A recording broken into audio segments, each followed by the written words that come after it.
Welcome back to Everything Fly Fishing. In this episode, we got a really good episode. You're not going to miss this episode. We got Tracy's new 2017 favorite fly pick. We're going to show you how to tie that. It's been doing amazing. Tracy's been having a lot of luck with that. And we are also going to show you fish that we caught on that fly. It's going to be a great episode. Without any more wait, let's get to it.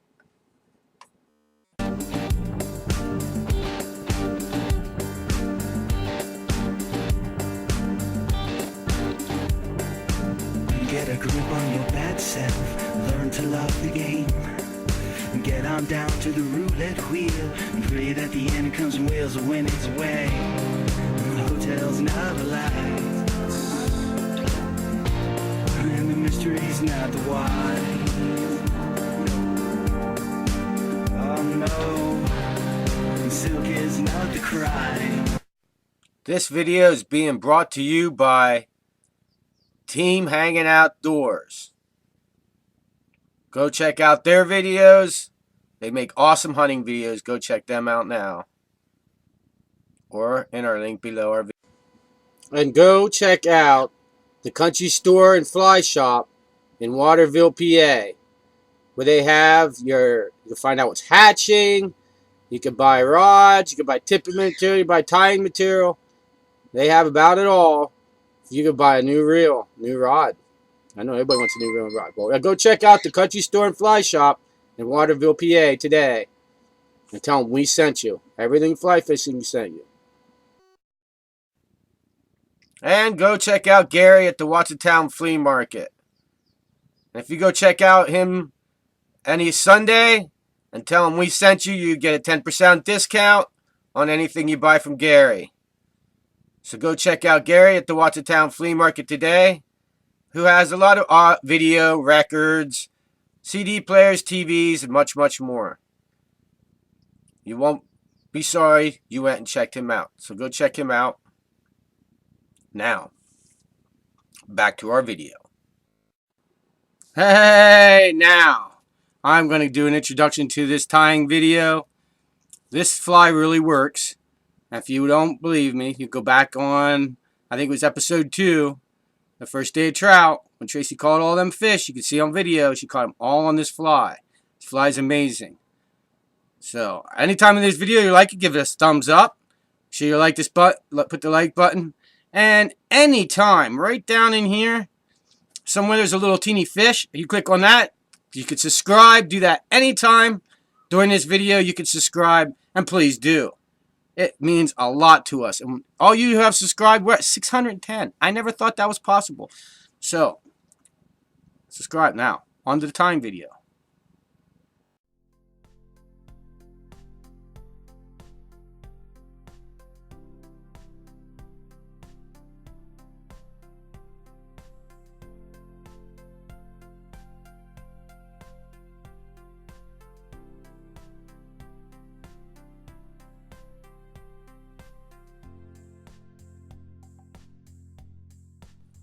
We start this fly by debarbing the hook. Debarb them hooks. It's easier to get them out of the fish's mouth.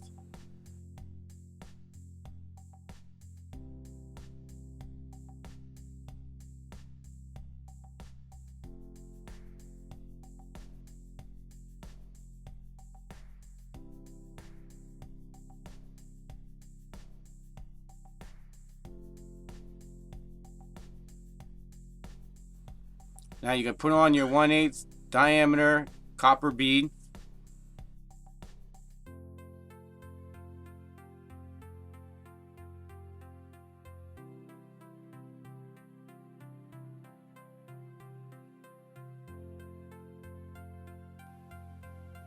Now when I pulled on the copper bead slid off. Now sometimes the eyelet's a little bit smaller on a hook, or for whatever reason. I like the speed size. That's the speed size I want to use, and that's the first time that ever happened in all the pack hooks I use. So I'm going to show you how to prevent this. I'm going to start by wrapping thread wraps, kind of like if you know when you start a stonefly, you spread the antenna, you put the thread wraps and split them. I'm going to put that thread wraps in. Then you're going to whip finish it and put a little clump of thread there. Then you're going to hit it up with super glue and then push that bead up to right where it's resting on them threads, and that super glue will hold it from coming off. It won't come off. You wouldn't have to put the super glue there because it won't pull off once you put them thread wraps there. But I like putting the super glue there just in case. Just extra security.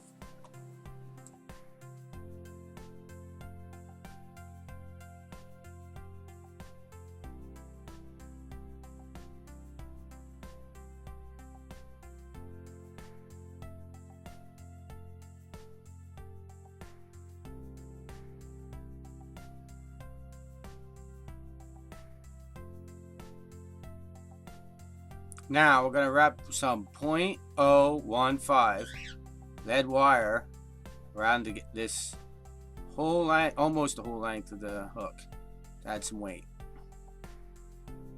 And then when you get done, you just kind of like twist it, kind of helicopter it, and it'll just bust off both ends.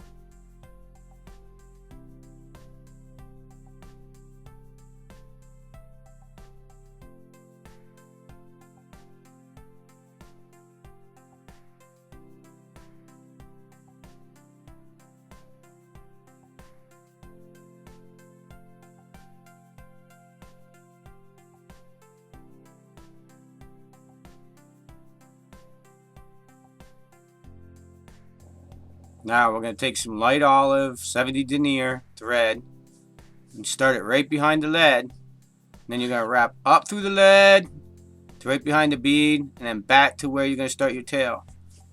And you want to kind of seal off the lead a little bit. And then you're going to add head cement and wait till that dries.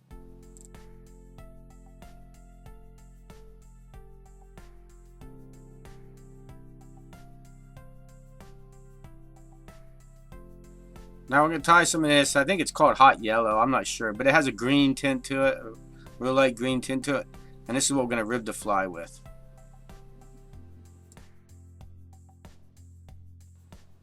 Now we're going to tie that in and then move your tying thread back to where we're going to tie in the tail. So we can tie in our tail.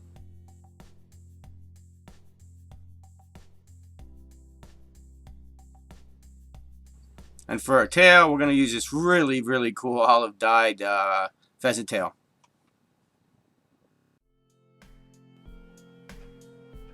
When you tie this in, you're going to make the tail, you're going to get a couple clumps, about 5 strands of pheasant tail. And then when you tie them in, you're going to make them the length about 3/4 of the shank of the hook because it's an extra long shanked hook.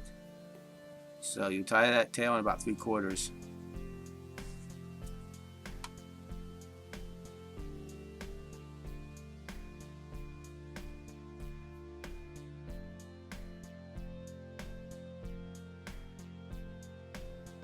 Now you're going to wrap your pheasant tail up to a little over halfway the length of the shank.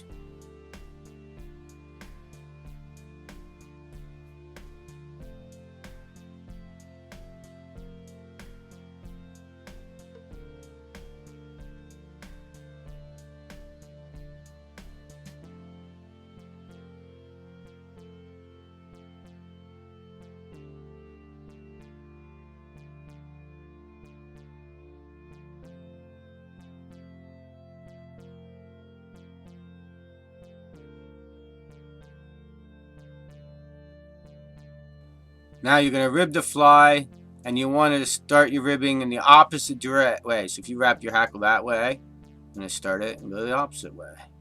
And this is twofold. One, it'll help hold that peacock more secure, and also you'll see your wire wraps better.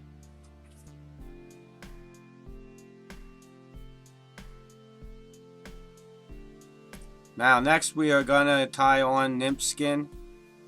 And this is like, it's like a yellowish green, same as the thread, same as the wire, and it seems to be working pretty good. So we're gonna tie that in, and you want to cut this not too much wider than the gap on your legs, otherwise when you tie it and wrap it down, it'll trap your legs down, then it won't look right. So you only want to have it, I think I cut it like a 1/4 inch thick for this size fly.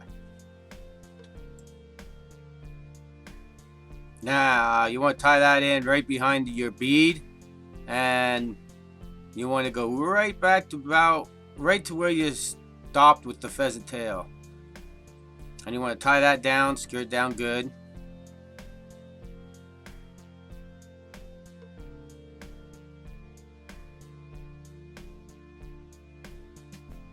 Now we're going to grab a set of the olive small lively legs, and we are going to tie the front legs in right behind the bead, as tight as you can to that bead.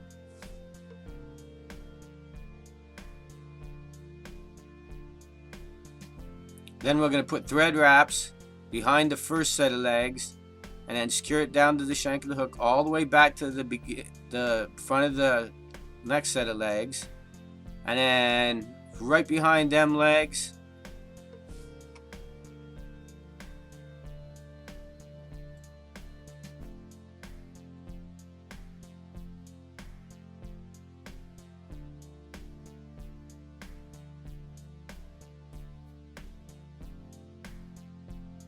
now you're going to pull up on that little tab that you used to hold the legs when you tied them in, and cut it off.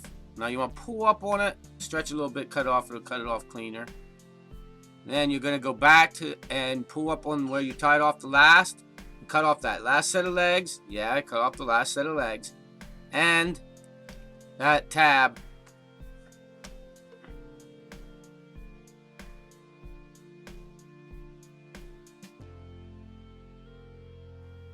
Now we're going to grab some of that olive. I think it's Helgamite olive. You're going to use that as your dubbing. And you're going to put just a little bit right behind the first set of legs. And then fold that nymph skin. And you want to push down on when you make the fold, because you want to actually make a flat fold. And then pull it up behind the first set of legs. And secure it down.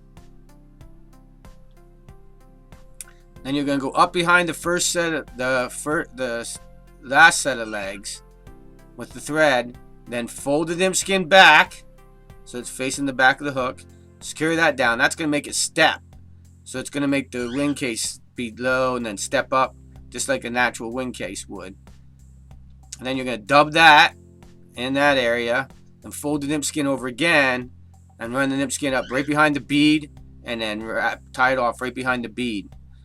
And all this time you want to make sure you don't, when you're dubbing it or you're tying the nymph skin down or whatever you're doing, do not trap them legs. You want to make sure them legs are sticking out the side.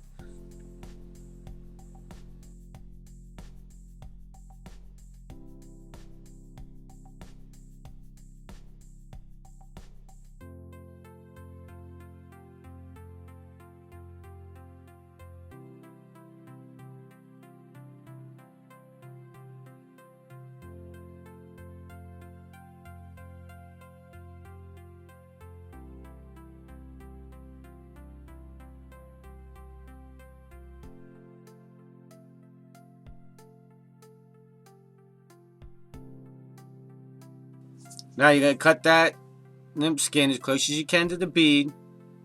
Throw a couple wraps behind the bead. Whip finish it. Make sure when you whip finish it, you don't trap them legs down. Whip finish it. Throw a little bit of head cement behind the bead. And then stand back and look at this fly. It's amazing how realistic this fly looks. And man, it works. Now, let's take a closer look at this amazing fly.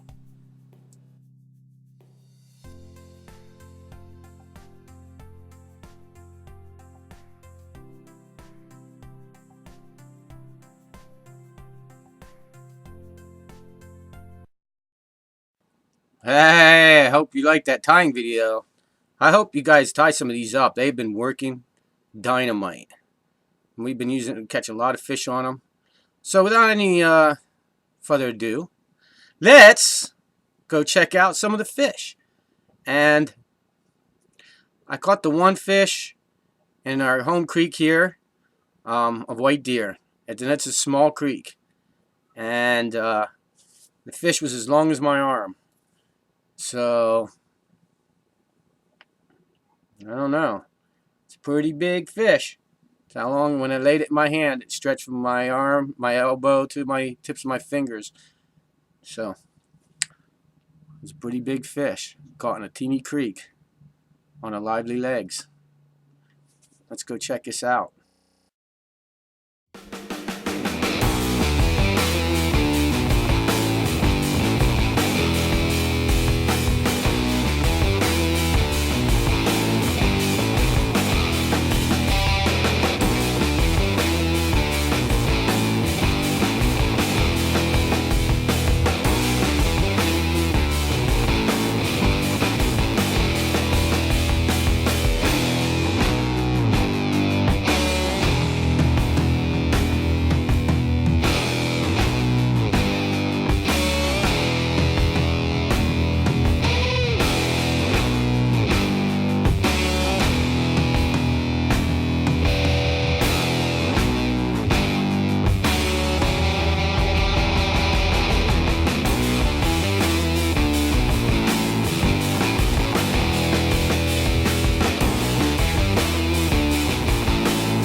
Alright, now you can see the camera's going crazy. I wanted to explain why I left this in here. The other day when we were fishing on Penn's Creek, we locked our nets because we had to walk through some brush. When I hook into this fish, I try to get my net off and it was locked. So then I take my jacket off. Now after I take my jacket off, I realized, well, I can't net a fish with the jacket on the ground. I'll drag it right into the creek and lose all my stuff. So I only had to detach the net, all while fighting this fish with one hand. Wait till you see this fish.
Now, you can't tell me that olive lively legs don't work.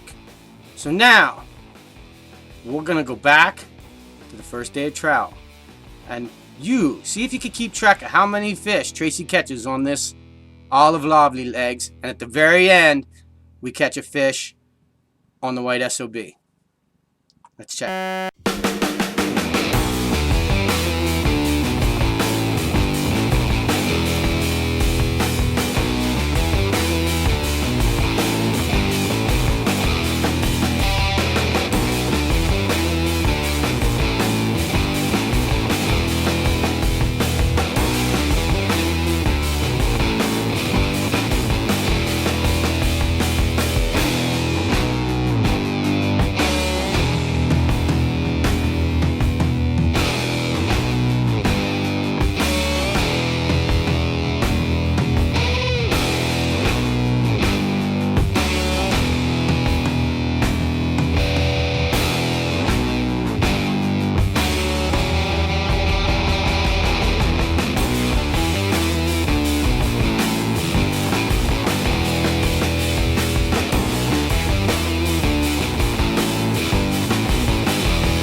Hey, I hope you liked that episode.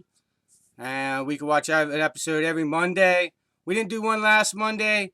Water's been really high. We've had rain every week, and it's been impossible. We got that one rainbow. We went up to Pine Creek. They didn't get no rain Saturday, so we went up there Sunday.